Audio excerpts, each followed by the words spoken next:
मास का वर्ड चूंकि यहाँ पे यूज हुआ है, ठीक है, तो दैट्स वाई मॉलिकुलर मास हम किस में कंसिडर करेंगे, AMU में। अगर यहाँ वर्ड लिखा होता मोलर मास तो फिर मेरा आंसर 180 ग्राम होता। अगर एटॉमिक मास या मॉलिकुलर मास का वर्ड होता है तो फिर वो AMU के अंदर होता है, तो इसलिए आंसर क्या होगा 180 AMU। उसके बाद थर्ड लिखा हुआ है which of the following contains same number of molecules as 9 grams of water। अब आपके पास वाटर के मास दिया हुआ है 9 ग्राम्स और उसके पूछ रहा है कि 9 ग्राम में जितने भी मॉलिक्यूल्स है ना, वो उनमें से सेम नंबर ऑफ मॉलिक्यूल इन चारों में से किसके साथ है, सेम नंबर ऑफ मॉलिक्यूल्स। तो पहला काम आप ये करें, 9 ग्राम वाटर के मॉलिक्यूल्स निकालने आप लोग। तो मॉलिक्यूल्स निकालने का फॉर्मूला आप लोगों को पता होना चाहिए कि भाई अगर हम नंबर ऑफ मॉलिक्यूल्स की बात करते हैं तो मॉलिक्यूल्स निकालने का फॉर्मूला होता है moles multiply by Avogadro's number. ठीक है, moles multiply by Avogadro number. तो नंबर ऑफ मॉलिक्यूल्स अगर आपने निकालने हैं इस 9 ग्राम ऑफ वाटर के, तो नंबर ऑफ मॉलिक्यूल्स निकालने के लिए आपको मोल्स पता होने चाहिए। तो आपको मास दिया हुआ है, मोल्स का फॉर्मूला लगाएं, मास अपॉन मॉलिक्यूलर मास। ठीक है, तो mass divided by molecular mass. Water का मॉलिक्यूलर मास लेने कितना होता है, 1 multiply by 1 plus 16, sorry 1 multiply by 2 plus 16 multiply by 1, H2O into 6.02 into 10⁻23। तो यह आपका आ जाएगा 0.5 मल्टीप्लाई बाय 6.02 इंटू 10⁻23। ठीक है, तो नंबर ऑफ मॉलिक्यूल्स कितने आ रहे हैं, 0.5 मल्टीप्लाई बाय 6.02। अगर आप इसको फर्दर सॉल्व करते हैं तो ये बन जाएगा 3.01 इंटू 10⁻23। तो यहाँ तक आप लोग को बात समझ आ रही है, यस और no? Yes yes sir.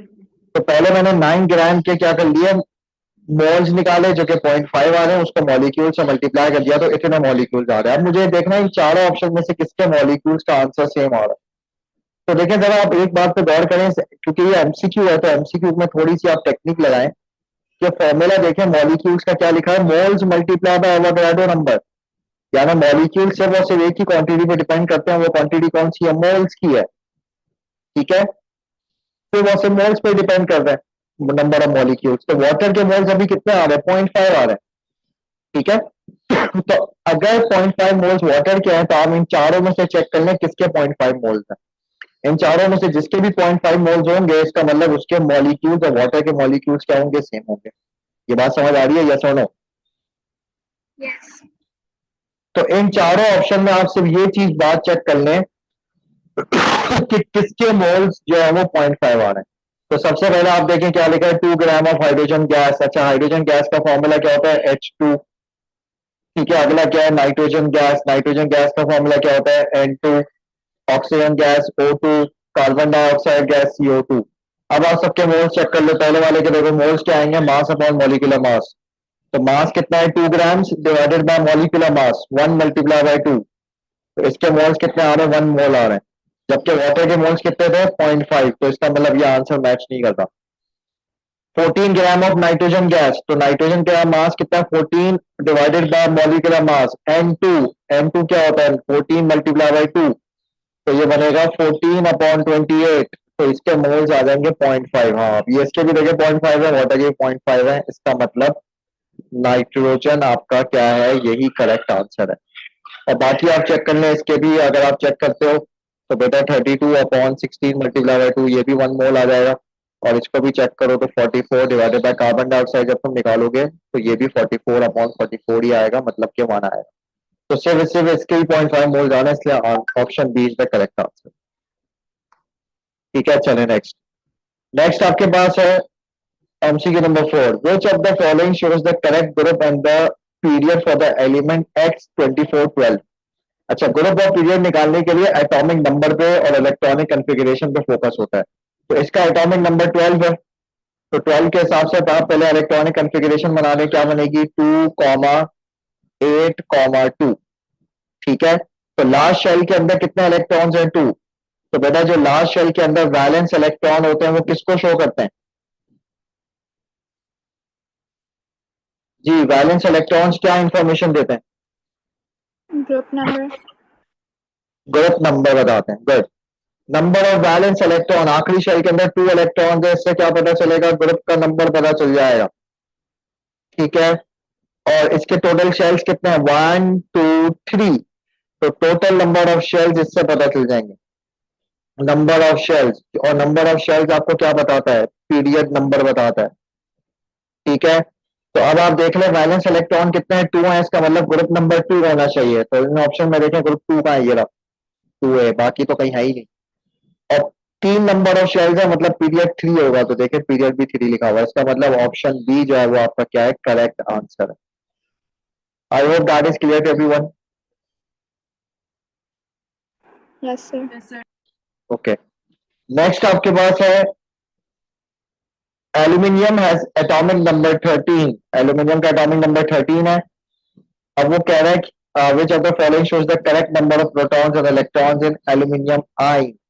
Aluminium ion के अंदर निकालना है, Al+3 के अंदर। तो अगर आप एल्यूमिनियम आयन बनाएंगे तो एल्यूमिनियम आयन जिसका एटॉमिक नंबर 13 है, तो एल्यूमिनियम आयन का क्या मतलब है कि 3 इलेक्ट्रॉन लॉस हो जाएंगे। +3 का मतलब है 3 इलेक्ट्रॉन्स लॉस। तो 3 इलेक्ट्रॉन लॉस करोगे तो क्या बनेगा?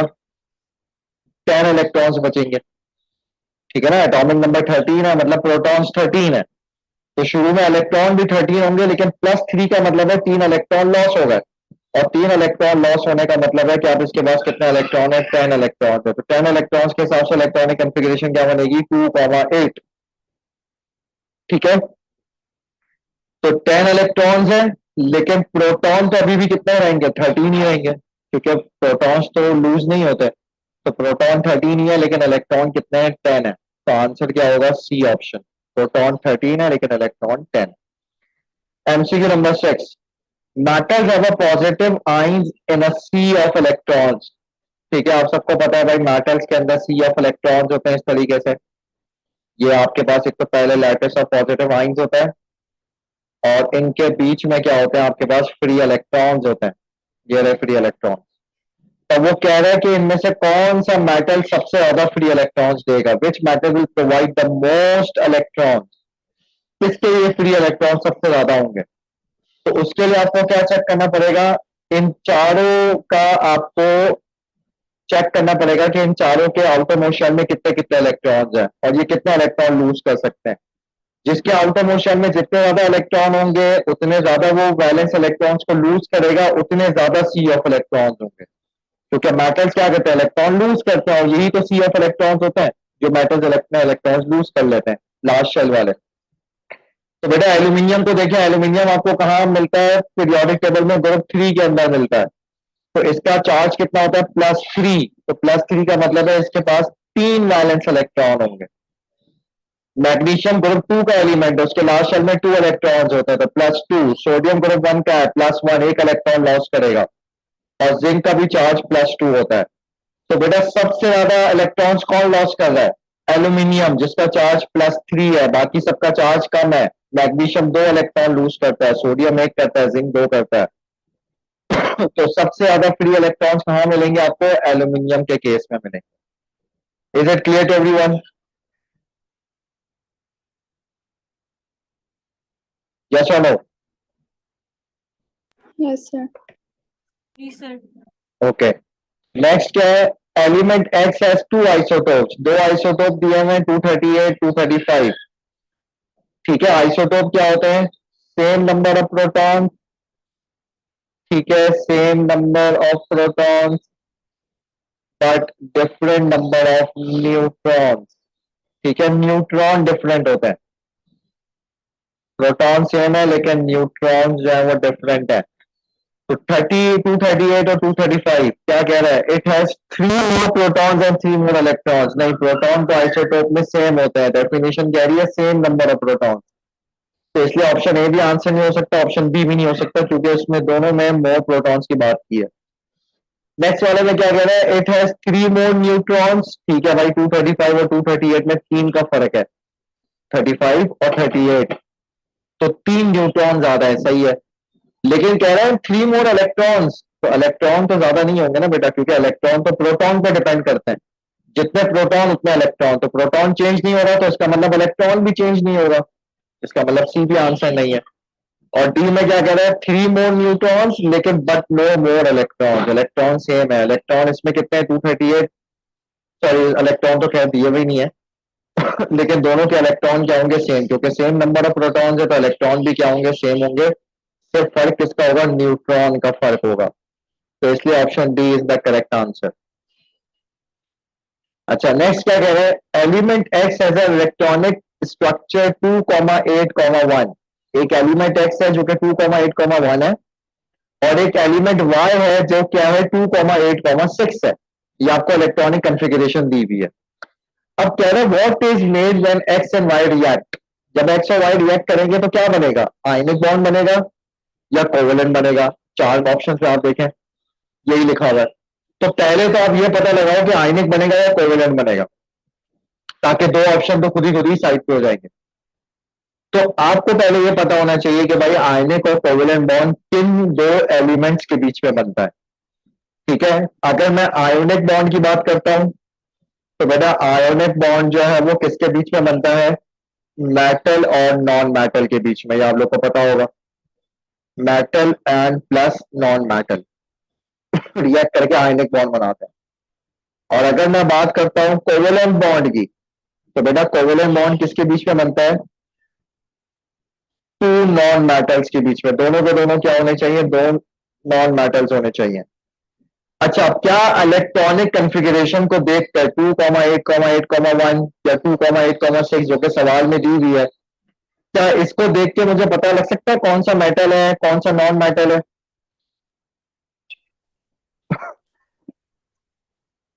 जी, एनी आइडिया जी। कैसे।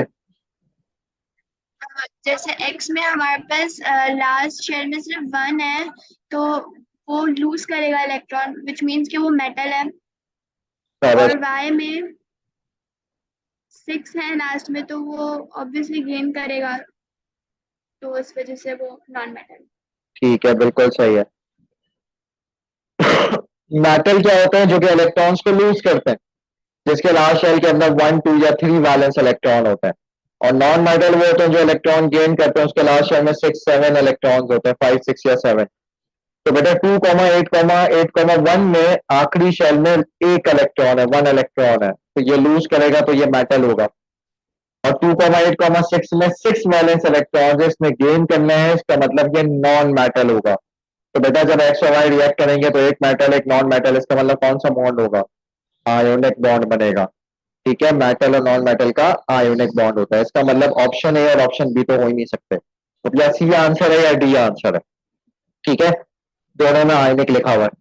अब फॉर्मूला आप देख रहे हैं, एलिमेंट एक्स के पास एक इलेक्ट्रॉन है, तो एक इलेक्ट्रॉन का मतलब है कि वो एक इलेक्ट्रॉन लूज करेगा, तो चार्ज क्या होगा, +1, x+1। ठीक है, वाई के पास 6 इलेक्ट्रॉन है, ये दो इलेक्ट्रॉन गेन करेगा, तो बेटा चार्ज क्या होगा, -2।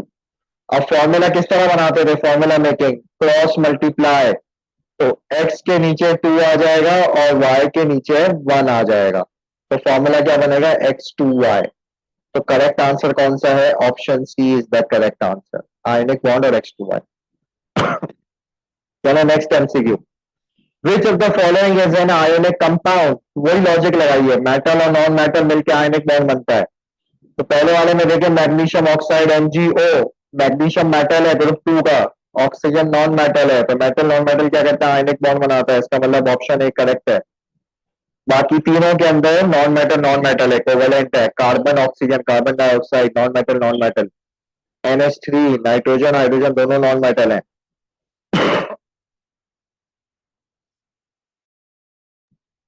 HCl दोनों के दोनों नॉन मेटल है, तो इसलिए MgO करेक्ट आंसर है।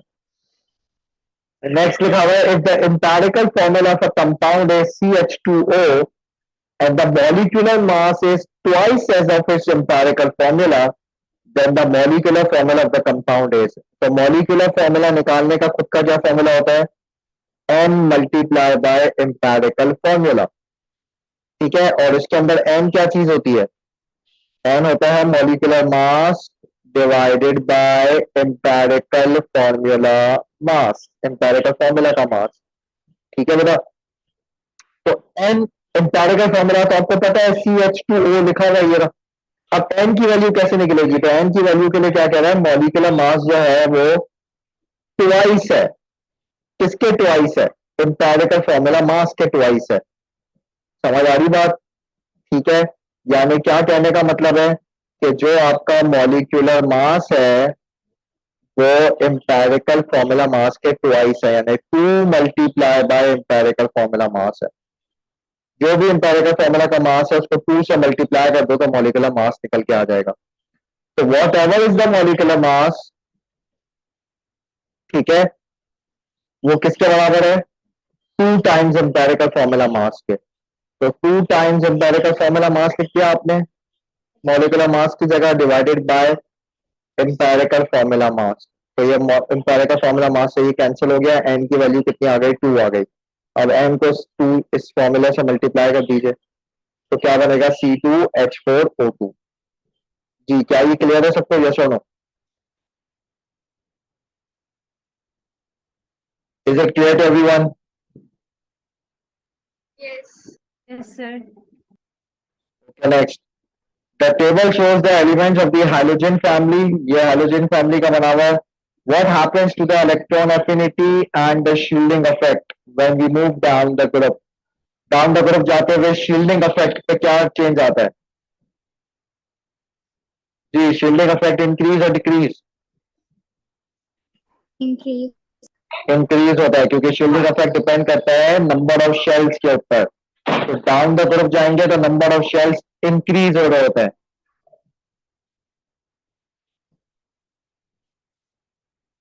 तो नंबर ऑफ शेल्स चूंकि इंक्रीज होते जाएंगे तो शील्डिंग इफेक्ट भी क्या होगा? इंक्रीज होगा। तो या तो ये ऑप्शन ए आंसर है या तो फिर ऑप्शन डी आंसर है। तो उसके लिए आप इलेक्ट्रॉन एफिनिटी को चेक करें। Electron affinity down the group from top to bottom क्या होती है? डिक्रीज। ठीक है, इलेक्ट्रॉन बड़ी मुश्किल से ऐड होगा, तो इसलिए ऑप्शन ए जो है वो correct answer. An element belonging to the group 7 of the periodic table will form an ion। अब ग्रुप 7 है, ग्रुप 7 का क्या मतलब है? 7 वैलेंस इलेक्ट्रॉन्स हैं। तो क्या करेगा वो अपना लास्ट शेल कंप्लीट करने के लिए? एक इलेक्ट्रॉन गेन करेगा, यस और नो? और जब एक इलेक्ट्रॉन गेन करेगा तो चार्ज क्या बनेगा? x-1। Next, a sample of the hydrogen gas has a volume of 20 decimeter cube और pressure 1.5 atm है। What is its volume if it is compressed until 5 atm pressure? ठीक है, अब एक नया प्रेशर दे दिया 5 atm और पुराना प्रेशर कितना था? 1 atm, 1.5 atm। तो बेटा ये P1 है, ये P2 है। शुरू में वॉल्यूम कितना था? 20 डेसीमीटर क्यूब, V1, और अब फाइनल वॉल्यूम निकालना है V2। तो कौन सा फॉर्मूला लगेगा? Boyle's law, P1 V1 equals to P2 V2। ठीक है, फॉर्मूला में वैल्यू पुट करें 1.5 multiply by 20 equals to 5 multiply by V2। कितना आंसर आ रहा है?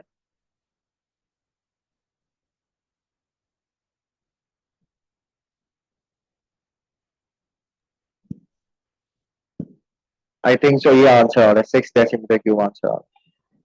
ठीक है, नेक्स्ट क्या लिखा हुआ है? Which of the following is an example of diffusion. जी, डिफ्यूजन में क्या होता है? Movement of the particles from the higher concentration to the lower concentration.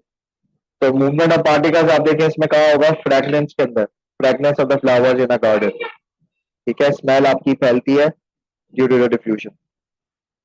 Okay, next आपके पास कह रहा है which of the following is the crystalline form of carbon. Carbon की क्रिस्टलाइन फॉर्म कौन सी है जिसके अंदर रेगुलर अरेंजमेंट ऑफ पार्टिकल्स होता है? क्रिस्टलाइन फॉर्म का मतलब आपको पता है? Regular arrangement. तो रेगुलर अरेंजमेंट पार्टिकल्स की किसके अंदर होती है? ग्रेफाइट के अंदर होती है। तो graphite is the answer. Which of the following is an example of a solution of liquid in a gas. यानी गैस आपके पास बहुत सारी है और लिक्विड थोड़ा बहुत उसके अंदर पार्टिकल्स की फॉर्म में। गैस अच्छी खासी है, उसके अंदर थोड़ा बहुत लिक्विड के ड्रॉपलेट्स हैं। तो इसका आंसर क्या होगा? फॉग। ठीक है, फॉग के अंदर आपके पास एयर होती है और एयर के अंदर छोटे छोटे ड्रॉपलेट्स होते हैं लिक्विड के। ठीक है, तो liquid in a gas. Next आपके पास है what is the percentage by mass of NaCl when 0.5 grams of NaCl is dissolved in 20 grams of water। तो परसेंटेज बाय मास निकालना है, परसेंटेज मास बाय मास, क्योंकि दोनों का मास दिया हुआ है। ये आपका NaCl है सॉल्यूट, इसका भी मास है, वाटर आपका सॉल्वेंट है, इसका भी मास है। तो परसेंटेज मास बाय मास का फॉर्मूला क्या होता है? Mass of solute divided by mass of solution multiply by 100। ठीक है, तो सॉल्यूट का मास कितना है? 0.5 gram divided by mass of solution. Solution किससे मिलके बनता है? सॉल्यूट प्लस सॉल्वेंट से। तो सॉल्यूट 0.5 है प्लस सॉल्वेंट कितना है? 20 और मल्टीप्लाई बाय 100। कितना आंसर आ रहा है, चेक करें।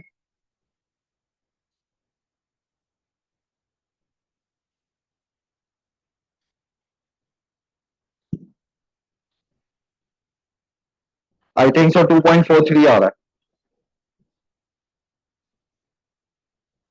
ठीक है, चलो आगे बढ़ते हैं। Which of the following salt solubility decreases with the temperature? जी, किसी को याद है इसका आंसर? ठीक है, तो Li2CO3। अच्छा, identify the reducing agent in the given equation. Reducing agent find out करना है। तो रिड्यूसिंग एजेंट निकालने के लिए पहले आपको पता लगाना है कि कहाँ रिडक्शन हो रही है, कहाँ ऑक्सीडेशन हो रही है। तो बेटा ये H2S है। H2S आप देखें सल्फर के साथ पहले हाइड्रोजन लगा हुआ है, लेकिन वहां जाने के बाद आप देखें सल्फर अकेला हो गया। अब सल्फर के साथ कोई हाइड्रोजन नहीं है, यानी ये क्या हो गया? रिमूवल ऑफ हाइड्रोजन हो गया। And the removal of hydrogen को क्या कहते हैं? ऑक्सीडेशन। इसी तरीके से ये Cl2 है, ये वहां जाके इसके पास आप देखें क्लोरीन के पास पहले हाइड्रोजन नहीं था, लेकिन वहां जाके हाइड्रोजन अवेलेबल है HCl, यानी हाइड्रोजन क्या हो गया? ऐड हो गया, एडिशन ऑफ हाइड्रोजन। तो एडिशन ऑफ हाइड्रोजन को क्या बोलते हैं? रिडक्शन। तो रिडक्शन यानी रिड्यूस कौन हो रहा है? कौन रिड्यूस हो रहा है? Cl2। तो Cl2 चूंकि आपका रिड्यूस हो रहा है, तो उसको रिड्यूस करवा कौन रहा है? यानी कौन रिड्यूस करवा रहा होगा? इसके जो बराबर में मौजूद है, यानी H2S। तो बेसिकली H2S क्या होगा? आपका रिड्यूसिंग एजेंट होगा। तो H2S क्यों है रिड्यूसिंग एजेंट? क्योंकि ये बराबर में Cl2 को क्या करवा रहा है? रिड्यूस करवा रहा है। Is it clear to everyone? तो इसलिए H2S आंसर है। जी, is it clear? Yes, sir. Okay, next आपके पास है which of the following is a weak electrolyte. Weak electrolyte का मतलब है कि जो कंप्लीटली आयनाइज नहीं होगा, नॉट कंप्लीटली आयनाइज। तो कौन कंप्लीटली आयनाइज नहीं होता है? जो कि आपके पास वीक होते हैं या आप अगर एसिड और बेस की बात करते हो, तो जो वीक एसिड्स होते हैं वो कंप्लीटली आयनाइज नहीं होते। ठीक है, अब आप इसके अंदर देखें इन चार ऑप्शंस में से, जैसे कि H2CO3। अब H2SO3 क्या है? एक वीक एसिड है। ठीक है, इसको कार्बोनिक एसिड कहते हैं, ये वीक एसिड होता है। अब जाहिर सी बात है ये वीक है, तो इसका मतलब ये वीक इलेक्ट्रोलाइट भी होगा, कंप्लीटली आयनाइज ही नहीं होगा। तो ऑप्शन ए करेक्ट आंसर है। बाकी ऑप्शंस में आप देखें Na2SO4 ये एक सॉल्ट है, सॉल्ट हमेशा कंप्लीटली आयनाइज हो जाती है। ठीक है, HCl ये भी बिल्कुल आपका आयनाइज हो जाएगा हमेशा। ठीक है, क्योंकि ये स्ट्रॉन्ग एसिड है। H2SO4 ये भी स्ट्रॉन्ग एसिड है, ये भी कंप्लीटली आयनाइज हो जाएगा। ठीक है, तो इसलिए ऑप्शन एक करेक्ट आंसर है, क्योंकि वो एक वीक एसिड था। नेक्स्ट कह रहा है which of the following correctly defines the phenomena of oxidation. तो ऑक्सीडेशन कहां से डिफाइन हो रही है? ऑक्सीडेशन किसको कहते हैं? लॉस ऑफ इलेक्ट्रॉन को, एडिशन ऑफ ऑक्सीजन को, और रिमूवल ऑफ हाइड्रोजन को। ठीक है, तो loss of electron, removal of hydrogen, addition of oxygen. So option C is the correct answer. ठीक है, तो ये तो आपको सिंपल डेफिनेशन इसकी पता होनी चाहिए। Which of the following gas is liberated when the alkali metals react with the water? जब भी आप किसी मेटल को यानी अल्कली मेटल को वाटर से रिएक्ट करेंगे आप, ठीक है, कोई भी आप अल्कली मेटल ले लो, उसको अब जब भी आप वाटर से रिएक्ट करोगे तो क्या क्या बनेगा? एक तो अल्कली बनेगा, क्योंकि वो अल्कली मेटल है, और साथ में क्या बनाएगा? हाइड्रोजन की गैस बनाएगा। जैसे कि एग्जाम्पल के तौर पे अगर आपको याद हो, सोडियम को अगर वाटर से रिएक्ट करें क्या क्या बनता है? सोडियम हाइड्रोक्साइड और प्लस हाइड्रोजन गैस। तो हमेशा हाइड्रोजन गैस बनती है। ठीक है, तो option C is the correct answer, चाहे आपके पास कोई भी अल्कली मेटल हो। नेक्स्ट है, which of the following metals does not occur in the free state. ऐसा मेटल जो फ्री स्टेट में एग्जिस्ट नहीं करता, मतलब क्या है, हाईली इलेक्ट्रोपॉजिटिव होना चाहिए। वो क्या होना चाहिए, हाईली इलेक्ट्रोपॉजिटिव, यानी हाईली रिएक्टिव होना चाहिए, जब भी तो वो एग्जिस्ट ही नहीं करेगा। ठीक है, तो ये हमने चैप्टर में पढ़ा था कि भाई कैल्शियम जो कि ग्रुप 2 का एलिमेंट है, ग्रुप 2 का मेटल है। और बाकी आप देखें, बाकी कौन से मेटल्स लिखे हुए हैं यहाँ पे, वो मेटल्स लिखे हुए हैं जो कि नोबल मेटल्स है, कॉपर, गोल्ड, सिल्वर, ये सब नोबल मेटल्स हैं। तो नोबल मेटल तो रिएक्ट ही नहीं करते। ठीक है, तो ये लोग तो आराम से फ्री स्टेट के अंदर होंगे। लेकिन जो आखिरी के अंदर कैल्शियम है, ये ग्रुप 2 का एलिमेंट है, और ग्रुप 2 के मेटल्स क्या होते हैं, हाईली इलेक्ट्रोपॉजिटिव मेटल्स होते हैं। इस वजह से वो फ्री स्टेट में एग्जिस्ट नहीं कर पाएंगे, इसलिए ऑप्शन बी करेक्ट आंसर है। 24 में कह रहा है, potassium metal is kept under paraffin oil because. ठीक है, सो पोटेशियम मेटल को पैराफिन ऑयल में क्यों रखते हैं? क्योंकि पोटेशियम क्या होता है, एक हाईली रिएक्टिव मेटल है। अगर आपने उसको ऐसे ही फ्रीली इन्वायरमेंट में छोड़ दिया तो वह एयर के साथ बड़े आराम से रिएक्ट कर जाएगा। ठीक है, तो क्या है, हाईली इलेक्ट्रोपॉजिटिव मेटल है। Which of the following halogen does not decompose the water at all. ठीक है, कौन सा ऐसा हैलोजन है जो वाटर को डिकम्पोज नहीं कर सकता? ठीक है, तो इसके अंदर आप देखें कि वाटर के साथ अगर आप रिएक्शन करते हैं तो कौन सा वाला नहीं करेगा डिकम्पोज वाटर को, बताएं इसको किस तरीके से सॉल्व करना चाहिए। ओके, अच्छा, अब ये परसेंटेज से एम्पेरिकल और मॉलिक्यूलर फॉर्मूला निकालना था, ये तो तकरीबन लोगों ने सही किया था, तो इसको हम डिस्कस नहीं कर रहे। अच्छा, ये रीजनिंग क्वेश्चन है, इसको मुझे डिस्कस करना था। Water is a liquid while ammonia is a gas at room temperature, give a reason. Reasoning question है कि वाटर जो है वो रूम टेम्परेचर पे लिक्विड होता है, लेकिन अमोनिया रूम टेम्परेचर पे क्या होती है, गैस होती है। तो देखिए, कोई भी चीज लिक्विड और गैस किस वजह से होती है, उसकी इंटरमोलिकुलर फोर्सेस की वजह से होती है। जिसके अंदर इंटरमोलिकुलर फोर्सेस स्ट्रांग होंगी, ठीक है, वो चीज क्या होगी, जितनी ज्यादा स्ट्रांग इंटरमोलिकुलर फोर्सेस होगी वो लिक्विड हो जाएगी। और जिसके इंटरमोलिकुलर फोर्सेस बीच में वीक होंगी, वो क्या होगी, पार्टिकल्स दूर दूर होंगे फिर, और वो क्या चीज क्या होगी, गैस होगी। तो वाटर के अंदर आपके पास क्या है, H2O। ऑक्सीजन एक हाईली इलेक्ट्रोनेगेटिव एलिमेंट है, ऑक्सीजन क्या करेगा, बहुत स्ट्रॉन्ग हाइड्रोजन बॉन्डिंग करेगा। ठीक है, वाटर के जो मॉलिक्यूल्स हैं उनके बीच में क्या होगी, स्ट्रॉन्ग वाली हाइड्रोजन बॉन्डिंग होगी। ठीक है, तो चूंकि स्ट्रॉन्ग हाइड्रोजन बॉन्डिंग होगी, इस तरीके से आप बना सकते हैं हाइड्रोजन बॉन्डिंग को। ऑल राइट, तो बेटा ये आपकी हो गई स्ट्रॉन्ग हाइड्रोजन बॉन्डिंग। और ये स्ट्रॉन्ग हाइड्रोजन बॉन्डिंग जो है वो अमोनिया के केस में प्रेजेंट नहीं है, क्योंकि अमोनिया के केस के अंदर आपके पास नाइट्रोजन जो है वो एक लेस इलेक्ट्रोनेगेटिव एलिमेंट है। वो इतना ज्यादा इलेक्ट्रोनेगेटिव नहीं है जो कि ऑक्सीजन जितना ज्यादा इलेक्ट्रोनेगेटिव है। तो चूंकि ऑक्सीजन की इलेक्ट्रोनेगेटिविटी ज्यादा है, ठीक है, ये बात आप लोग को पता होनी चाहिए, ऑक्सीजन ज्यादा इलेक्ट्रोनेगेटिव होता है। तो ऑक्सीजन की इलेक्ट्रोनेगेटिविटी ज्यादा होने से इसका हाइड्रोजन बॉन्ड ज्यादा स्ट्रॉन्ग है, ज्यादा हाईली नेगेटिव चार्ज होगा इसके ऊपर, और हाईली पॉजिटिव चार्ज होगा, तो बॉन्ड स्ट्रॉन्ग बनेगा। लेकिन वहां वाले केस में चूंकि नाइट्रोजन इतना ज्यादा इलेक्ट्रोनेगेटिव नहीं है, नाइट्रोजन पे इलेक्ट्रोनेगेटिविटी कम होती है, तो इसलिए पार्शियल नेगेटिव चार्ज भी कम होगा। और जब पार्शियल नेगेटिव चार्ज कम होगा तो हाइड्रोजन बॉन्ड तो है इसके बीच में, अमोनिया के बीच में भी हाइड्रोजन बॉन्ड है, लेकिन वो हाइड्रोजन बॉन्ड थोड़ा सा क्या है, वीक है। तो आपने सिंपल इसका रीजन ये लिखना है कि water has strong intermolecular forces than ammonia. That's why water is a liquid. Water is liquid, while ammonia is a gas at room temperature. क्या ये बात समझ आ गई सबको? यस और नो?